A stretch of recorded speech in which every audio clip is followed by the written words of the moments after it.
Give me some of your time and I'll help you overcome your shortcomings, not by motivating you or filling your head with empty platitudes, but by showing you that what you've been calling weakness is actually an illusion, a narrative, and a system of lies that you've told yourself so many times that you've mistaken it for your personality. And if you're willing to listen closely, if you're willing to endure the pain, and let me address the parts of yourself that you've kept hidden, then something in you will break. And what will take its place will not be a better version of you, but the version that has always been there, buried beneath the weakness, waiting for the moment when you stop protecting it. Let's be clear about this. I didn't write for the weak, the fragile, the sensitive, or the perpetually anxious.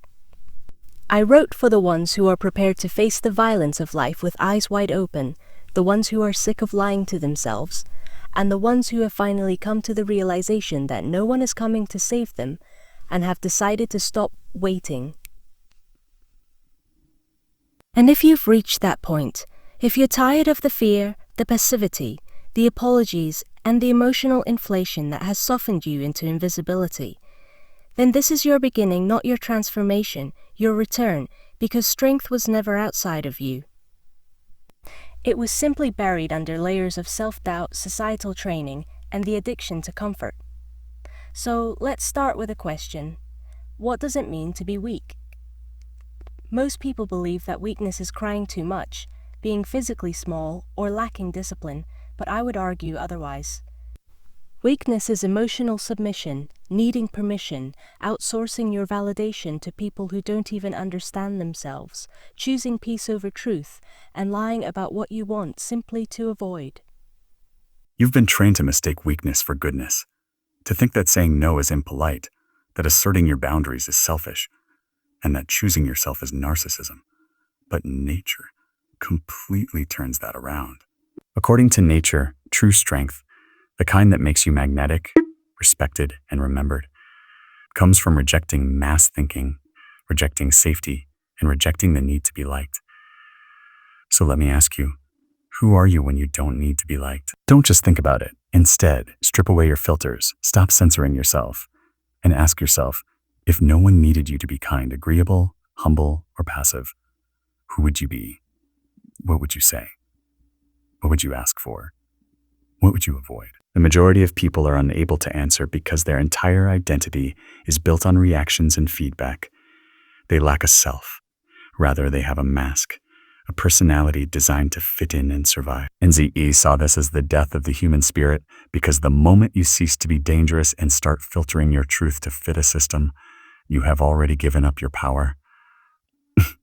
However, you can already feel that, can't you? The quiet resentment, the simmering frustration, and the fatigue that doesn't go away with sleep are the price of weakness. The price of living in a way that silences your deeper instincts just to keep the surface smooth.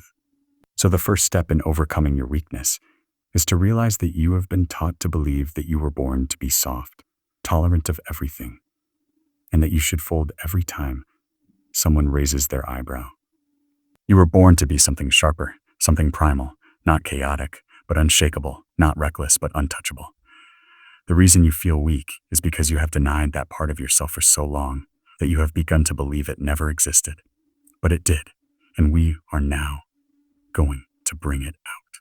Let's talk about your habits, because weakness lives in routine, in subtle daily rituals that slowly rot your willpower while convincing you you're doing fine. NZE said, "He who cannot obey himself will be commanded." Not because phones are bad, but because you didn't claim the day you surrendered it. You scroll, compare, envy, and then you rationalize, saying it's harmless. But every time you react before you create, you weaken the muscle of sovereignty, you become emotionally flabby, you lose edge, you lose command.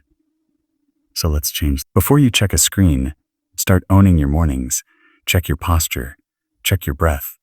Remind yourself that you are not a consumer first, but rather a creator, a builder, a strategist, and that your energy is not available to algorithms.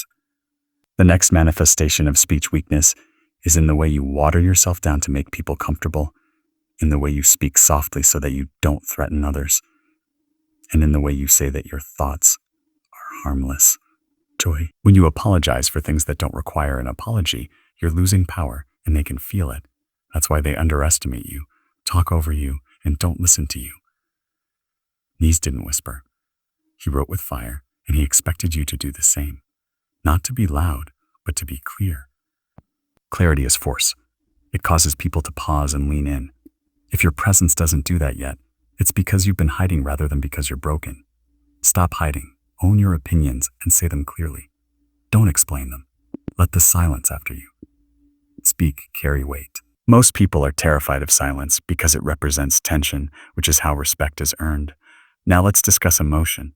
You believe that strength means having no emotions, but that's not true. It's dysfunction.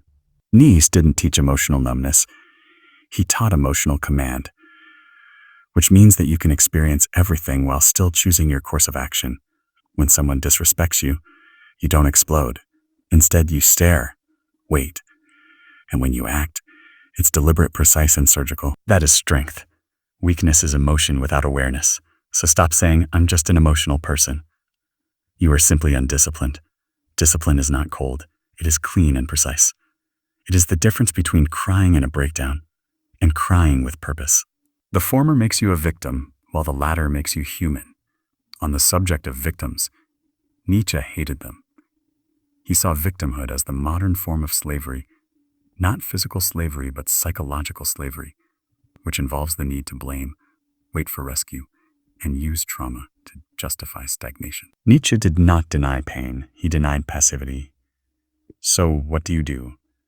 You stop portraying your story as a tragedy, stop reciting your traumas as identity, and stop using your pain as a weapon to elicit sympathy. Instead, you start transforming it into steel, because the truth is that nobody really cares what happened to you. They only care about what you become in spite of it. And if you can become something impenetrable, refined and quiet but unshakable, then your past becomes a forge and your scars become your armor.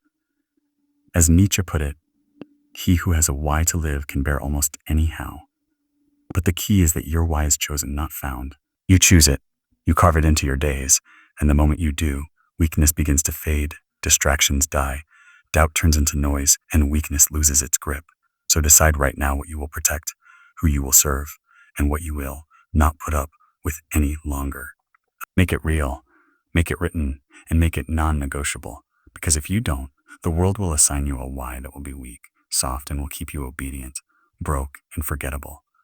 That's not your destiny anymore, because by the time this is over, you won't be the same. And now we're going to go even further. We're going to confront your subconscious, break down the habits that enslave you, and begin the final process of reintroducing you to yourself, the version of yourself that never needed to be fixed, only unleashed. You've made it this far, which indicates that you're not like the others. Most people flinch, click away, or chase another dopamine hit when someone touches their weakness. But you are still here. Here and that means something in you is starting to wake up, something old, something raw, something buried. Nietzsche didn't just write about power. He wrote about what makes men afraid of it. He knew that weakness isn't just physical or mental. It's existential. It's rooted in the stories you've accepted, the definitions you've inherited, the quiet agreements you made with fear before you even knew what fear was. And one of the deepest roots of weakness, the fear of being alone. Let's talk about that. You've spent your whole life trying to belong. School trained you to raise your hand for permission. Friends trained you to stay inside the tribe. Family trained you to suppress what's inconvenient. Relationships trained you to be agreeable, non-threatening, soft-edged, and slowly you became addicted to acceptance. Not love acceptance, the kind of dead passive inclusion that requires you to shrink, silence, and shape-shift just to be tolerated. But Nietzsche would look you in the eye and say you must be willing to stand alone utterly, completely, if you are ever to know yourself, because the truth is belonging has a price and most people pay with their authenticity, with their strength, with their individuality. But not you. Not anymore. You're going to unlearn the addiction to belonging. You're going to become someone who doesn't beg for a seat at the table. You're going to build your own table. And if no one joins you, good, more room, more space, more clarity. That's the first upgrade. Solitude over submission. Let's go deeper. Why do you procrastinate? Why do you sabotage yourself? Why do you delay the things you know will make you better? Most people think it's laziness. It's not. It's a hidden loyalty, a psychological contract you made long ago to stay small, so others wouldn't feel uncomfortable somewhere. In your past, you learned that shining too brightly made people pull away. You learned that power came with distance, that honesty came with punishment, that ambition came with loneliness. So you adapted. You learned how to dim, how to delay, how to talk yourself out of your own momentum, just to keep things safe. That's not laziness, that's survival. But it's time to break the contract, because you're not here to be tolerated, you're here to be felt. And that requires intensity. It requires decisiveness. It requires the kind of clarity that makes average people uncomfortable. And said, snake, which cannot rest its skin, must die. That's what weakness really is, the refusal to evolve because you fear who you might lose if you do. But now you're going to shed the skin, not gently, not slowly. You're going to rip it off the people pleaser, the second guesser, the over-inker, the emotional translator gone. Let's get technical. Start with your language. Every time you say, I don't know, when you do, you reinforce uncertainty. Every time you say, maybe, when you mean, no, you fracture your own integrity. Every time you say, sorry, for existing, for interrupting, for needing anything, you cut away at your own spine. Speak clearly. Don't soften. Don't qualify. Don't filter. People will say you're rude. Let them. That's just a reflex from those who got used to you making yourself small, and you're done with that. Next, your body weakness hides in posture, in how you sit, in how you move, in how you breathe. Most people live like prey shoulder. Slumped eyes, down breaths, shallow. You can tell someone's story by their frame, but now you change yours. Stand like someone who knows they're watched. Walk someone who expects to be followed. Sit like someone who isn't asking for permission. Every room you walk into, you dominate, not by force, but by presence. Presence comes from certainty, and certainty comes from alignment. So ask yourself, what do I believe in so deeply that I would walk away from anything that doesn't honor it right? Down, carry it, live by it. Let it bleed into everything you do. Now let's kill something else. Victimhood. NZE. Despise the modern tendency to glorify suffering. He saw it as a trap. When you make your pain, you become addicted to weakness. You become loyal to your struggle. You find identity in it. But here's the truth. No one cares what you survived. They care what you became because of it. And if all you became was bitter, anxious, fragile, then you let your story win. So rewrite. Don't say, I'm a trauma survivor. Say, I'm a builder of fire. Don't say I was abused. Say I became untouchable. Don't say I have anxiety. Say I own stillness. Words are spells. Speak power or stay silent. Now let's close, because you already knew everything. I said somewhere inside you, the real you, the grounded, clear, calm. Dominant version was listening to every word and nodding, remembering what strength feels like, what clarity feels like, what it feels like to move without apology, to protect your energy, like a king guards his land, to walk away from conversations that shrink you, to say no, with your chest to say yes, yes, only to the things that sharpen you, to sit in silence and feel no need to fill it. That's not motivation. That's home your back. But here's the catch, you can't unknow this. You can't go back to being the version of you who made excuses, who delayed, who broke promises to himself. Because now, you know better. And when you know better, you either evolve or you lie. So choose, become the man Nix would respect. Not the loudest, not the richest, not the most praised, the most real, the one who looks in the mirror and sees no hesitation, only presence. This is your standard now. Guard it like your life depends on it, because it does.